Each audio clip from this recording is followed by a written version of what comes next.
Thanks for checking out this movie review video. This is for the 2022 film Smile, and this is one that I had seen people saying, you know what, it was actually better than I thought. So I think that's actually a pretty decent characterization of it. I don't think it was like a great film. I didn't really like it that much. There are some good things there. There's some things I really didn't like about it, but based off of like the TV spots I ended up seeing for this film, it's definitely a lot better than that, because those TV spots I saw, I was like, that looks terrible.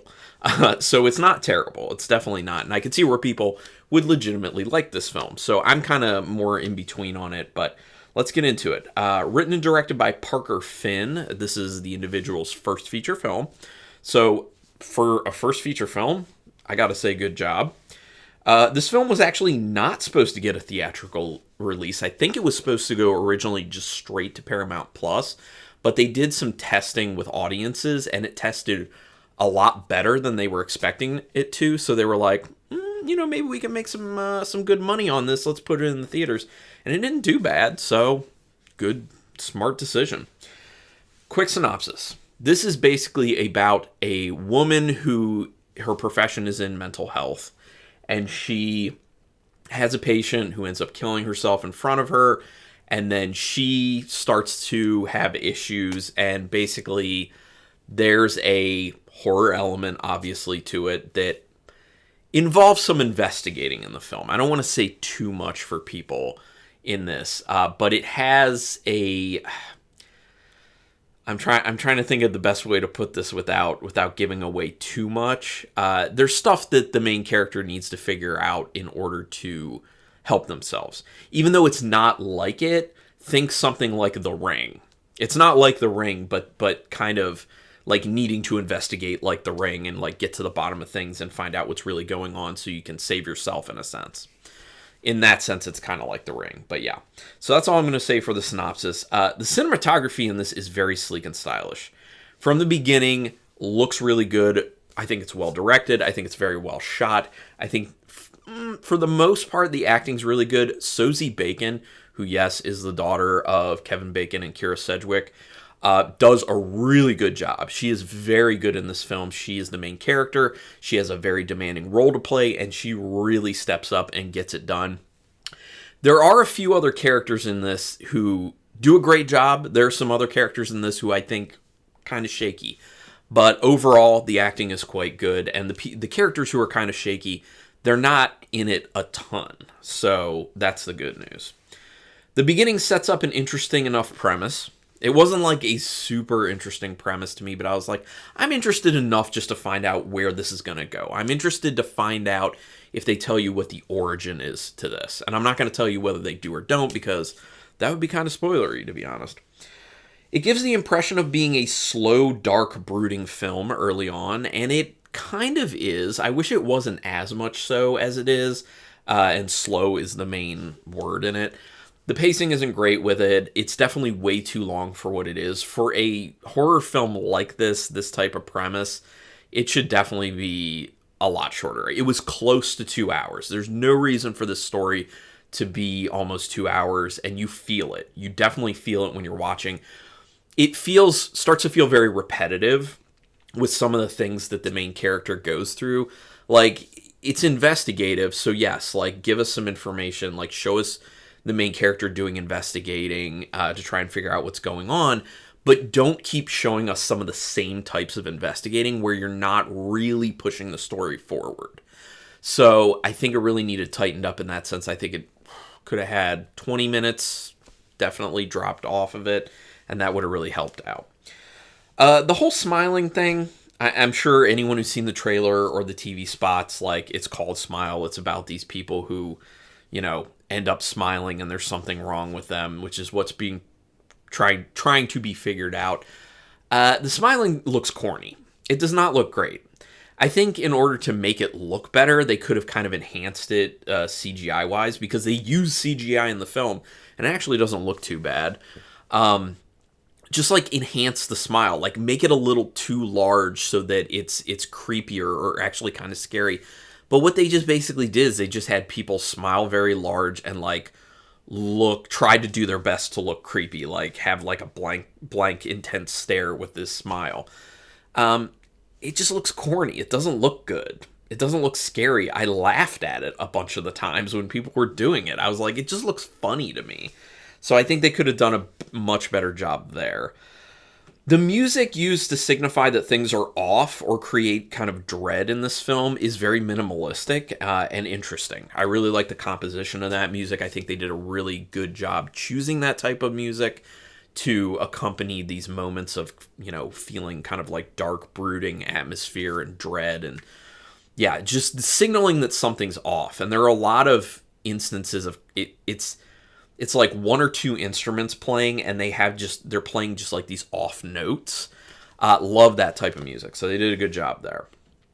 There are some good tense moments, and some effective jump scares to go along with those tense moments, so I think they did a solid job there. They literally did get me with, I can't remember, I think maybe 2 jump scares, which is good, totally good. And they don't go heavy on the jump scares either, which I think is one of the main ways to be successful at jump scares. Is you can't try and throw a bunch in there, because then people are just going to keep expecting it, and then they're not going to be effective. So they did a good job with that.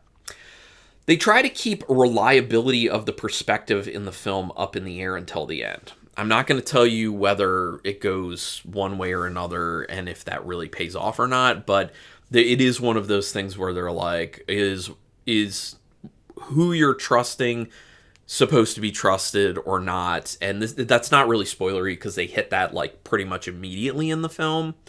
So yeah, but that's at play. I do like when films do that, because it keeps you guessing. Like, I'm the type of person who doesn't necessarily like to know exactly where this film is going to go, and that really does help with kind of making you want to stay engaged so you can figure out where everything's going, and then also try and kind of piece things together as the film's going on. Again, Sosie Bacon, outstanding performance as the main character.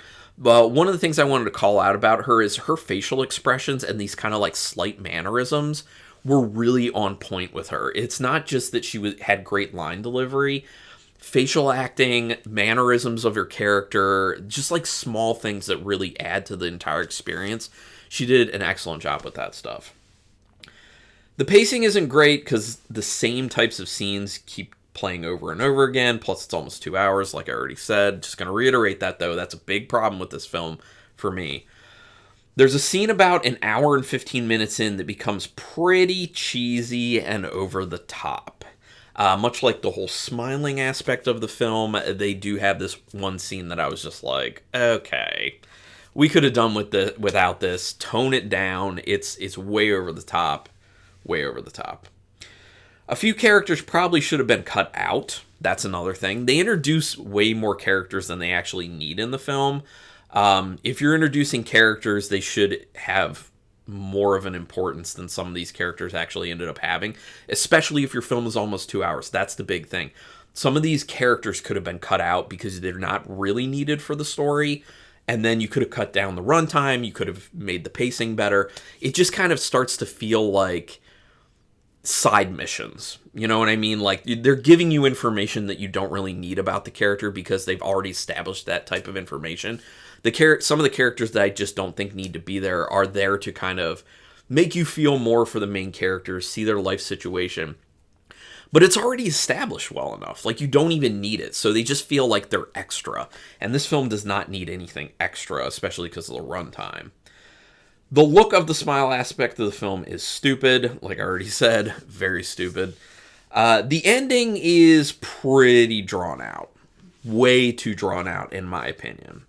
Again, it's one of those things where it feels like they're kind of doing the same thing over and over and over again. That's what the ending feels like. Really needed to be tightened up quite a bit, but it's not a bad ending. It's a decent ending. It's just it took way too long to resolve, so it lost a lot of impact for me personally. There's something that looks cool at the end, but the CGI makes it look less cool than it could have ended up looking. Practical effects, what they do at the end could have been amazing. It looks good enough in as CGI, but the problem is the camera's like front and center on it for a while, and that's when you start to see rough edges. It starts to look a little wonky. When you can really focus in decent lighting on CGI a lot of the time, it starts to not look like it's actually there. It looks like it's CGI. And that kind of suffers a little bit from that. So the last two things I'm going to say are kind of spoilery to the film from like a thematic standpoint and like overall. So if you don't want that, you want it to be like 100% no spoilerish, go ahead and stop right now. If you've already seen the film and you want to continue, or you don't care about that stuff, continue listening. Okay, here we go. This movie deals solely in trauma and mental health, and a statement that in order to not impact others, you need to deal with it.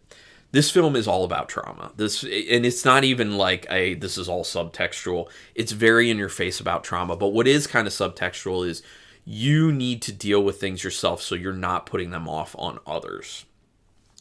And I think it's effectively enough done. I like to see these types of themes come up in film because I think talking about mental health is a very important thing. We're very behind societally with being more open and people being able to talk about mental health and really showing that it's an important thing. And the last thing I just want to say is, isn't this a ripoff of It Follows? I think it's a ripoff of It Follows. Like, obviously the story's changed a little bit, but I just think, like, if I want to watch a movie like this, I would just watch It Follows because it's better. Just saying. That's my opinion. But on that point, I would love your opinion on the film. Go ahead and put the comments down there, and you can do as many spoilers as you want in the comments. That's fine. Talk about it, love it, hate it in between, but give me like a sentence or two letting me know why you love it, hate it, or are in between on it. Also, do me a quick favor, hit subscribe to my channel if you haven't already. I would greatly appreciate that. It helps keep me motivated to keep pumping out these videos. And also hit the notification bell button because then you'll know when I'm putting up new videos, which at this point is at least 4 a week. So I'm putting in good work, I feel like. Come on, help me out. Join my nerdy horror community here. But regardless, I really thank you for checking out this video. And until next time, keep it brutal.